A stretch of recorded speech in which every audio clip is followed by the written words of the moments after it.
কত বড় মারাত্মক জঘন্য অপরাধের ব্লেম। আপনি চিন্তা করতে পারেন কার ব্যাপারে? আপনার ব্যাপারে নয়, আমার ব্যাপারে নয়, পৃথিবীর সবচেয়ে সতীত্ববান নারীর উপরে জিনার ব্লেম। আপনার কোনো হারাম অ্যাফেয়ার নাই, মানুষ আপনাকে ব্লেম করছে যে আপনার একটা হারাম অ্যাফেয়ার আছে। আমি যেটা করি না সেটা মানুষ আমাকে মনে করে এবং আমাকে ব্লেম করে, এটা নাম হচ্ছে অপবাদ। নবীজির একজন কুমারী স্ত্রী ছিলেন, যেই একমাত্র স্ত্রী কখনো বিয়ে করেন নাই, তার ডিভোর্স হয়নি, তার স্বামী মারা যায়নি। তার নামটা কি প্রিয় ভাইরা? আয়েশা রাদিয়াল্লাহু তাআলা আনহা। নবীজির মোট স্ত্রী ছিল কয়জন বলেন তো? 11 জন। 11 জন স্ত্রীকে নবীজি ঘুরতে নিয়ে যেতেন।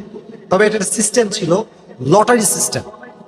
নবীজি একটা বাক্সে সবার নাম লিখে রাখতেন, যার নাম উঠতো তাকে নবীজি নিয়ে ঘুরতে যেতেন। তো একবার নবীজি লটারি করলেন। লটারি করার পরে আম্মা জানা আয়েশা রাদিয়াল্লাহু তাআলা আনহার নামটা লটারিতে উঠল। নবীজি ঘুরতে নিয়ে গেলেন। সেই যুগে ঘুরতে যাওয়া হতো মেয়েদেরকে নিয়ে, পালকিতে চড়ে ঘুরতে নিয়ে যাওয়া হতো। আম্মা জানা আয়েশা রাদিয়াল্লাহু তাআলা আনহাকে পালকিতে চড়ে নিয়ে যাওয়া হচ্ছে ঘোরার জন্য। তো যখন কাম ব্যাক করবে বাসার দিকে, এক্স্যাক্টলি ওই সময় এসে আম্মা জানা আয়েশা রাদিয়াল্লাহু তাআলা আনহার প্রকৃতির চাপে তিনি প্রকৃতির ডাকে সাড়া দেওয়ার জন্য বের হন। পালকি থেকে নামার পরে উনি একটু দূরে যান প্রকৃতির ডাকে সাড়া দেওয়ার জন্য। এখন মজার বিষয় হচ্ছে আম্মা জানা আয়েশা রাদিয়াল্লাহু তাআলা আনহা ছিলেন চিকন, ছিলেন মোটা ছিলেন না, চিকন ছিলেন। চিকন মানুষ কোথাও উঠলেও বোঝা যায় না, নামলেও বোঝা যায় না। মোটারা কোথাও উঠলে দেখবেন মাঝে মাঝে মোটারা রিকশায় উঠলে রিকশার জায়গায় থাকে না বসা।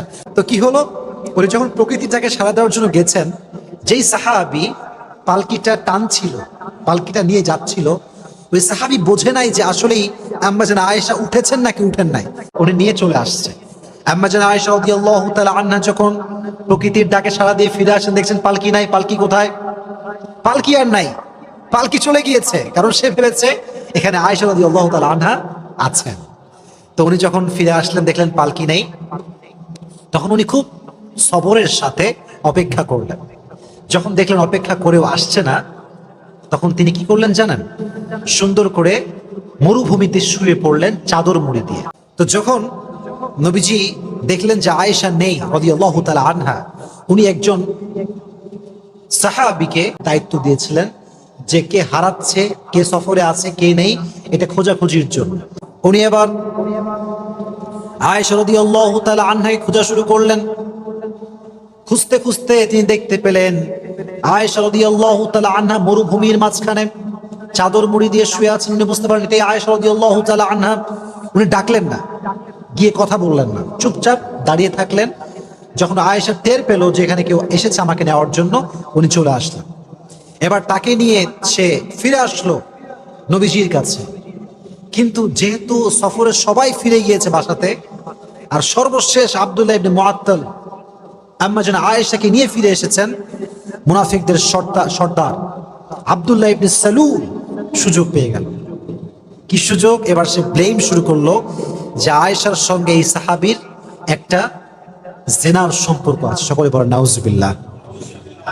পৃথিবীর সবচেয়ে সতীত্ববান নারীর উপরে জিনার ব্লেম। কত বড় মারাত্মক জঘন্য অপরাধের ব্লেম। আপনি চিন্তা করতে পারেন কার ব্যাপারে? আপনার ব্যাপারে নয়, আমার ব্যাপারে নয়, সবচেয়ে সতীত্ববান নারী আয়েশা রাদিয়াল্লাহু তাআলা আনহার ব্যাপারে ব্লেম করা হলো যে সে এই সাহাবীর সঙ্গে ওই মরুভূমি থেকে আসার সময় খারাপ কাজ করেছে, অন্যায় করেছে, জিনা করেছে। কিন্তু বিষয়টা আয়েশা জানতেন না যে আমার বিষয়ে এই ব্লেমটা করা হয়েছে। কিন্তু উনি ফিল করলেন যে প্রিয় নবীজি আমাকে আগে যেমন আদর করতেন এখন আর তেমন আদর করেন না, আগে যেমন ভালোবাসতেন এখন তেমন আর ভালোবাসেন। তো একটা সময় গিয়ে আয়েশা রাদিয়াল্লাহু তাআলা আনহা বাবার বাসায় আসলেন। বাবার বাসায় যখন আসছে, তখন আশেপাশের লোক বলতে শুরু করছে, আয়েশা তোমার নামে তো এরকম গুজব ছড়ানো হচ্ছে, তুমি নাকি অমুক সাহাবীর সঙ্গে এই সম্পর্ক করেছিলা সফর থেকে ফিরে আসার সময়। এটা কেমন কথা? কত বড় মিথ্যা অপবাদ আমার উপরে। কিন্তু দেখেন, পৃথিবীর নির্মম বাস্তবতা হচ্ছে কষ্টে পড়লে বোঝা যায় যে কে আপন কে পর। কষ্ট বিপদ হচ্ছে এমন একটা জিনিস যেটা মানুষকে চিনিয়ে দেয় যে কে আমার আপন কে আমার পর। তো আম্মা জানা আয়েশা দেখলেন সবাই তার বিপক্ষে, কেউ তার পক্ষপাতী করে না। সর্বশেষ নবীজি আম্মা জানা আয়েশার কাছে আসলেন, এসে বললেন আয়েশা তুমি যদি সত্যি এই অন্যায় করে থাকো আল্লাহর কাছে মাফ করো, আল্লাহর কাছে মাফ চাও, আল্লাহ তোমাকে মাফ করে দিবে। এই কথা শুনে আয়েশা রাদিয়াল্লাহু তাআলা আনহা আকাশ থেকে পড়েছে, নবী হে, শেষমেশ আপনিও আমাকে এই কথা বলছেন? আপনিও এই রুমরে বিশ্বাস করেছেন? আপনিও এই গুজবে বিশ্বাস করেছেন? অপেক্ষা করেন, আল্লাহ আমার জন্য আছে। উনি চাইলে বলতে পারতেন যে আমি আর সংসার করব না, আমি আর এই সমাজে থাকবো না, আমি গলায় ফাঁসি নিব, আমি সুইসাইড করব, যেটা আমরা সাধারণ মানুষরা বলি। উনি একটুও কমপ্লেইন করেন নাই, জাস্ট কষ্ট পেয়েছেন, সবর করেছেন। আল্লাহ তাআলা আয়েশা রাদিয়াল্লাহু তাআলা আনহার চরিত্রকে সুন্দর প্রমাণ করার জন্য আল্লাহ নিজে আয়াত নাজিল করে ব্যাখ্যা দিয়েছেন যে আমার প্রিয় বান্দি আয়েশা কোনো অপরাধী নয়, সে কোনো জুলুম করে নাই, সে কোনো জেনা করে নাই, ব্যভিচার করে নাই। আয়েশাকে আল্লাহ তাআলা নিষ্কলুষ প্রমাণ করলেন, চরিত্রবান প্রমাণ করলেন। তিনি যে সতীত্ববান একজন নারী, তার যে সতীত্ব সুন্দর, পুত পবিত্রা, সে আল্লাহ নিজে কোরআনে আয়াত নাজিল করে দিয়েছে। সুবহানাল্লাহ পড়ে।